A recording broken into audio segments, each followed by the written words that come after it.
Assalamualaikum warahmatullahi wabarakatuh. Perkenalkan, nama saya Christian Raka Joana dengan NIM 13122000092.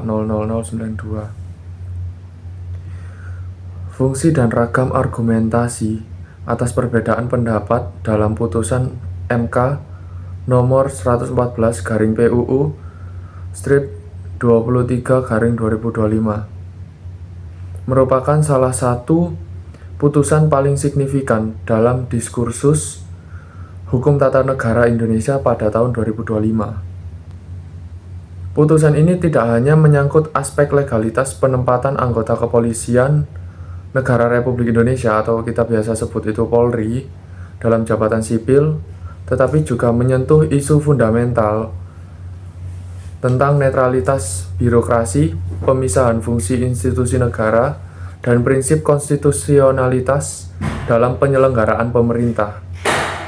Sejak dibacakan pada 13 November 2025 lalu, putusan tersebut memunculkan rangkaian penerapannya, yaitu apakah berlakunya serta-merta, apakah memiliki dampak retroaktif, atau apakah dampaknya perlu diatur melalui revisi undang-undang.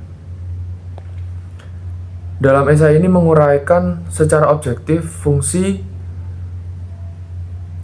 putusan Mahkamah Konstitusi tersebut, latar belakang permohonan, substansi amar putusan, serta ragam argumentasi yang menjadi dasar perbedaan pendapat di kalangan ahli, pemerintah, dan publik pasca putusan. Penjelasan ini penting untuk memahami tidak hanya substansi putusan, tetapi juga dinamika ketatanegaraan Indonesia dalam mengelola perubahan norma melalui mekanisme pengujian undang-undang. Terima kasih. Selanjutnya di sini saya akan menjelaskan latar belakang permohonan dan pokok putusan. Permohonan dalam perkara ini diajukan oleh sejumlah pemohon, termasuk advokat dan mahasiswa hukum, yang menilai bahwa penjelasan pasal 28 ayat 3 Undang-Undang Polri membuka peluang penyalahgunaan kewenangan. Frasa atau tidak berdasarkan penugasan dari Kapolri dianggap memberi celah bagi anggota Polri aktif menduduki jabatan sipil tanpa melalui mekanisme pelepasan status kedinasan. MK kemudian mengabulkan permohonan ini dan menyatakan frasa tersebut inkonstitusional serta tidak mempunyai kekuatan hukum mengikat. Putusan tersebut membawa implikasi bahwa Polri tidak lagi dapat menempatkan anggotanya yang masih berstatus aktif ke jabatan sipil semata-mata melalui penugasan internal. Dampak langsungnya muncul pada beragam posisi di kementerian, lembaga negara, maupun BUMN yang selama ini diisi oleh anggota Polri aktif. Media melaporkan bahwa pasca putusan, pejabat Polri aktif yang menduduki jabatan sipil harus memilih antara mundur dari Polri atau mengosongkan jabatan sipil tersebut. Sifat putusan MK sebagaimana ditegaskan dalam Undang-Undang Dasar 1945 adalah final dan mengikat atau final and binding. Hal ini dikuatkan kembali dalam pemberitaan resmi yang menyebut bahwa tidak ada upaya hukum lebih lanjut terhadap putusan tersebut. Fungsi putusan MK dalam perspektif konstitusional, putusan MK memiliki berbagai fungsi konstitusional yang saling berkaitan. Nah, dalam konteks putusan 114/XX111/2025 terdapat sedikitnya 4 fungsi utama. Yang pertama yaitu fungsi korektif terhadap kerugian konstitusional. MK bertugas melindungi warga negara dari kerugian konstitusional yang ditimbulkan oleh undang-undang. Pemohon dalam perkara ini menilai bahwa keberadaan celah yang memungkinkan Polri aktif menduduki jabatan sipil yang berpotensi melanggar prinsip kesetaraan dan mengancam netralisasi birokrasi. Dengan membatalkan frasa tersebut, MK memberikan remedi konstitusional yang memulihkan potensi kerugian warga negara. Yang kedua, menjaga netralitas birokrasi dan mencegah konflik kepentingan. Dalam negara demokrasi, birokrasi sipil dituntut bersifat netral dan bebas dari pengaruh institusi bersenjata. Polri sebagai lembaga penegak hukum memiliki fungsi, kultur, dan struktur komando yang berbeda dari birokrasi sipil. Keberadaan anggota Polri aktif dalam jabatan sipil dapat menimbulkan tumpang tindih fungsi, subordinasi ganda, dan potensi konflik kepentingan. Putusan MK berfungsi membersihkan batas fungsi institusional antara kepolisian dan birokrasi sipil. Nah, yang ketiga, fungsi prospektif sebagai pemandu legislasi. Pakar tata negara Fahri Bahmid menyatakan bahwa putusan ini merupakan pemandu konstitusional yang menuntun pembuat undang-undang untuk mengamandemen Undang-Undang Polri agar selaras dengan putusan MK. Ini berarti putusan MK tidak berhenti pada pembatalan norma, tetapi juga memberikan arah bagi pembentukan peraturan perundang-undangan yang lebih baik, termasuk penegasan batas jabatan sipil bagi anggota Polri. Ragam perbedaan pendapat, yaitu sumber, prinsip, dan argumen pasca putusan publik dan akademisi terbagi dalam 3 kelompok pendapat utama, yaitu putusan berlaku non-retroaktif atau tidak berlaku surut, putusan berlaku serta-merta, putusan harus dibarengi reformasi legislasi. Perbedaan ini bersumber dari cara masing-masing berkelompok menafsirkan prinsip hukum, amar putusan, dan implikasi administratifnya.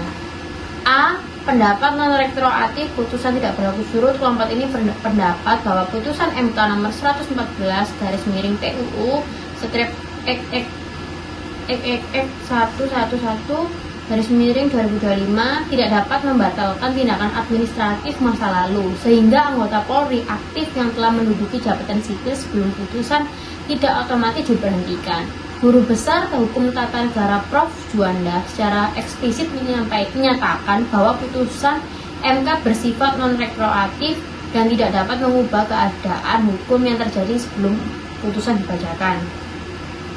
Kemudian pendapat bahwa putusan berlaku serta-merta itu, kelompok kedua berpandangan bahwa putusan MK langsung berlaku ketika dibacakan karena MK tidak mencantum masa transisi atau penangguhan pelaksanaan. Sejumlah pakar menyatakan bahwa karena amar putusan tidak menunda efek pemberlakuannya, maka seluruh jabatan sipil yang diisi anggota Polri aktif pasca putusan harus segera disesuaikan. Kemudian argumentasi utama kelompok ini adalah efektivitas remedi konstitusional. Apabila keputusan tidak langsung berlaku, maka kerugian konstitusional pemohon tetap berlangsung. Tidak ada klausul penundaan atau stay of execution dalam amar putusan. Jabatan sipil menuntut netralitas. Setiap hari penundaan sama dengan melanjutkan kondisi inkonstitusional. Implikasi pandangan ini cukup drastis. Anggota Polri aktif harus segera memilih antara tetap menjadi polisi atau melanjutkan jabatan sipil. Akar perbedaan pendapat. Ragam pendapat tersebut muncul bukan tanpa alasan. Ada beberapa akar penyebab, yaitu yang pertama, ruang interpretasi amar putusan. Amar putusan tidak mencantumkan klausul transisi dan tidak menegaskan apakah berlaku retroaktif atau prospektif. Kekosongan ini memberikan ruang tafsir kepada para ahli, pejabat, pemerintah, dan masyarakat. Yang kedua, benturan prinsip non-retroaktivitas dengan keadilan konstitusional. Sebagian pakar menekankan kepastian hukum, sementara yang lain menekankan pemulihan keadilan konstitusional. Kedua asas ini sering berhadapan dalam perkara pengujian undang-undang. Yang ketiga, pertimbangan administratif dan politik. Penerapan serta-merta berpotensi menimbulkan kekosongan jabatan di sejumlah kementerian atau lembaga. Hal ini membuat pemerintah dan sebagian akademisi lebih berhati-hati dan menafsirkan putusan. Yang keempat, relasi antara kekuasaan konstitusional MK dan kekuasaan legislasi. Putusan MK memang final, tetapi implementasinya, teknisnya seringkali memerlukan revisi undang-undang, peraturan pemerintah, atau keputusan administratif. Ketegangan antara kewenangan konstitusional dan proses politik menjadi salah satu sumber perbedaan sikap. Dan yang terakhir, putusan MK nomor 144/PUU 2003/2005 menandai momentum penting dalam pembenahan tata kelola jabatan publik di Indonesia. Dengan menghapus frasa yang memungkinkan penugasan anggota Polri aktif ke jabatan sipil tanpa pelepasan status, MK mempertegas batas kewenangan institusional dan memperkuat prinsip netralitas birokrasi. Meski demikian, penerapan putusan ini menimbulkan beragam perdebatan di ruang publik. Perbedaan pendapat, apakah putusan berlaku serta-merta, tidak reaktif, atau memerlukan regulasi lanjutan, merupakan refleksi dari kompleksitas hubungan antara norma konstitusi, administrasi negara, dan realitas politik. Pada akhirnya, apapun pendekatan implementasinya, putusan 144/PUU 2003/2025 harus ditempatkan sebagai bagian dari upaya jangka panjang untuk mewujudkan birokrasi yang lebih profesional, akuntabel, dan sepenuhnya tunduk pada prinsip konstitusionalitas. Putusan ini bukan hanya mengoreksi satu frasa dalam undang-undang, tetapi juga menjadi pilar pembentukan tata kelola pemerintah yang lebih bersih dan tegas dalam memisahkan fungsi sipil dan militeristik dalam negara hukum demokratis.